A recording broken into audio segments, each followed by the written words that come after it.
D'illustres personnages du 7e art sont venus honorer de leur présence cette ville magnifique de Deauville, tels Billy Crystal, James Woods, Marlon Brando et Pierce Brosnan, qui, revigoré par l'air vivifiant de cette plage extraordinaire, s'est senti particulièrement masculin ce jour-là et a décidé de changer son nom en Pierce Brosnan.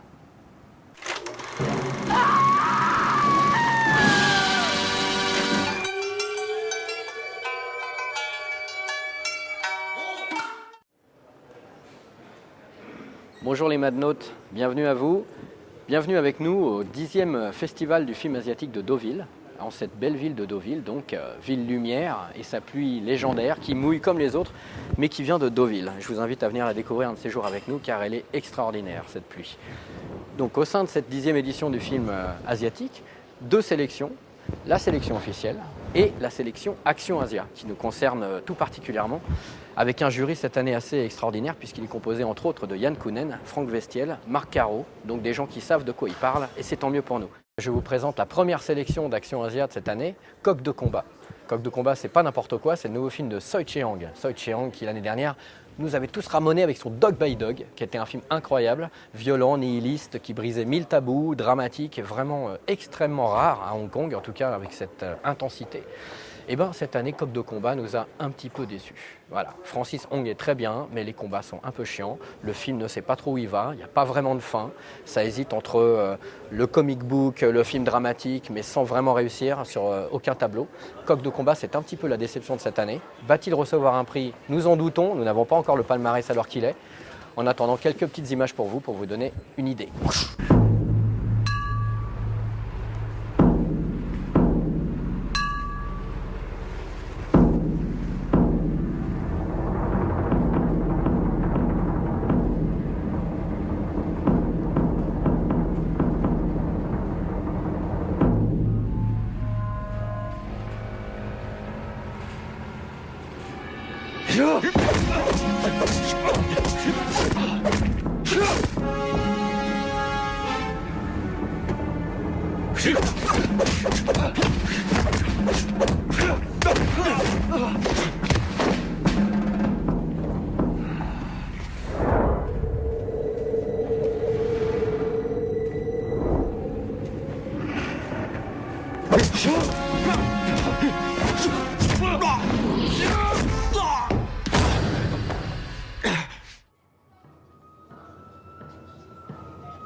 Ces gens ne sont pas fous. Ces gens viennent de voir Black Belt de Shunichi Nagasaki, un film d'arts martiaux japonais, l'un des meilleurs de cette sélection Action Asia, un film de karaté, rigueur martiale japonaise donc, qui ne vient pas de Hong Kong, c'est rare, il faut que ça soit souligné.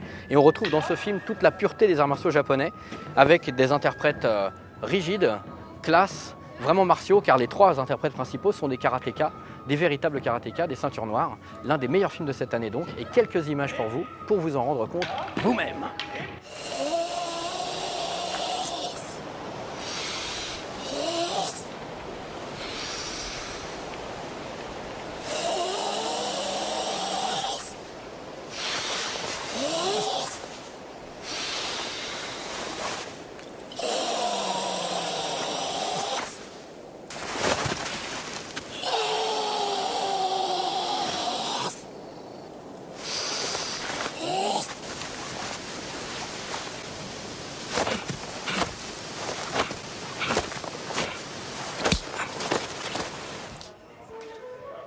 Totsakan, le roi démon et moi-même vous présentons la troisième sélection de cette compétition Action Asia, Opapatika, film thaïlandais réalisé par Thanakorn Phongsawan et produit ni plus ni moins par la productrice Dongbak notamment. Alors Opapatika, c'est une très belle affiche. C'est un concept qui nous intéressait puisqu'il s'agit d'immortels, une sorte de concept à la Highlander, des immortels qui ont tous des pouvoirs différents et qui se battent dans Bangkok. Alors c'est gunfight à foison, combat de ci de là au couteau, des morts partout, des rues de Bangkok qu'on ferme pour tourner des choses incroyables à la Michael Bay, Michael Mann, Tony Scott, des références du réalisateur. Malheureusement c'est très peu lisible, très peu compréhensible et on s'ennuie.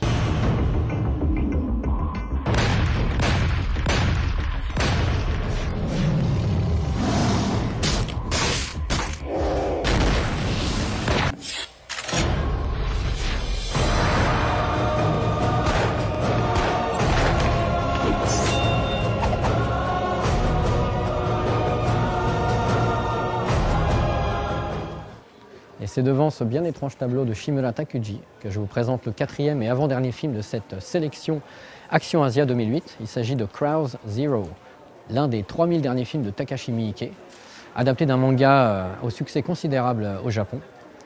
Et comme chez Miike, à chaque fois on se dit est-ce que c'est bien ou est-ce que c'est pourri? Eh bien il se trouve que c'est bien justement, puisque ça fait partie de nos chouchous cette année.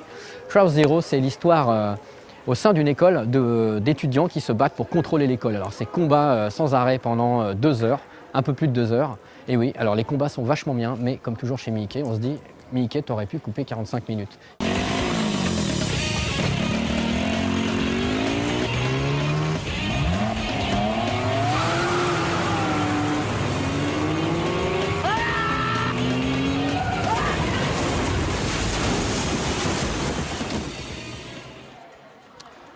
Et pour présenter le dernier film de la sélection Action Asia 2008, nous avons choisi de nous poster à côté de notre ami avec ses nattes et son armure du XIIIe siècle qui vient de Mongolie. Et oui, l'époque de Gengis Khan, dont Steven Seagal est fan. Et Steven, si tu nous entends, nous prions pour que ton film se fasse, le film qu'il rêve de faire depuis si longtemps, qu'on espère au moins aussi bien que l'affaire Vanaken, ce qui serait déjà incroyable. Le 5e film, eh ben, c'est pas dur, c'est Héros de guerre de Xiao Gengfeng, qui est, à notre avis, à notre humble avis, le meilleur de cette sélection Action Asia. C'est un film chinois, donc, qui se passe en 1948 et qui réussit sur tous les tableaux. À la fois, les scènes d'action sont absolument incroyables, les scènes de guerre sont cruelles et magnifiquement filmées, les scènes dramatiques sont extraordinaires, l'interprétation est géniale et surtout, il évite tous les poncifs communistes, révolutionnaires, politiques qu'on a l'habitude de voir, notamment dans Hero. C'est un film tout en retenue, c'est un très beau film, un petit peu long, 2 heures, mais qui tient en haleine du début à la fin.